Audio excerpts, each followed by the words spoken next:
À réception du matériel en sortie d'usine, le code enregistré dans la serrure est 4x0. Donc nous allons changer le code. Donc pour cela, il faut bien entendu afficher les 4x0 ici, sur la face avant de la serrure. Prendre un tournevis, tourner d'un quart de tour dans le sens des aiguilles d'une montre pour être en mode programmation.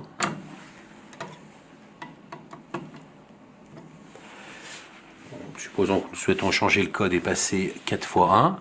On aligne les 4 molettes sur 1.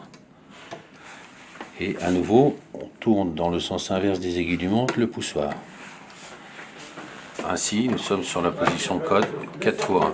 Dans le cas de figure où la serrure est fermée, le code est donc brouillé, la personne a oublié son code, il faut donc décrypter le code.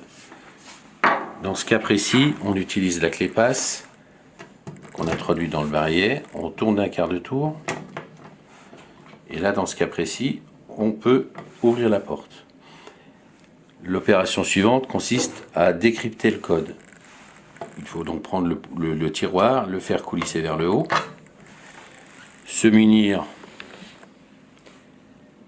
d'une petite pointe qu'on introduit successivement dans les 4 trous à l'arrière du tiroir, puis on tourne les molettes dans le sens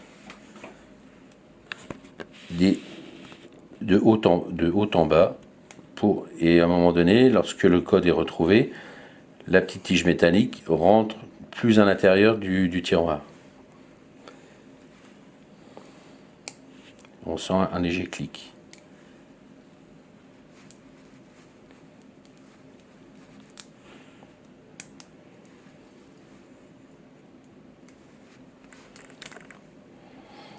Une fois le code décrypté, on remonte donc le tiroir dans la serrure,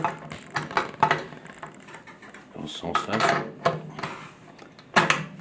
et ainsi on peut se remettre en position horizontale, enlever la clé passe, et on voit qu'on a retrouvé le code, et ça permet d'ouvrir et fermer, et de passer à l'opération suivante qui est de changer à nouveau le code. Seule la position avec l'affichage du code enregistré dans la serrure permet à nouveau de changer le code. On tourne d'un quart de tour le poussoir. Et puis, supposons qu'on décide de faire 4x2.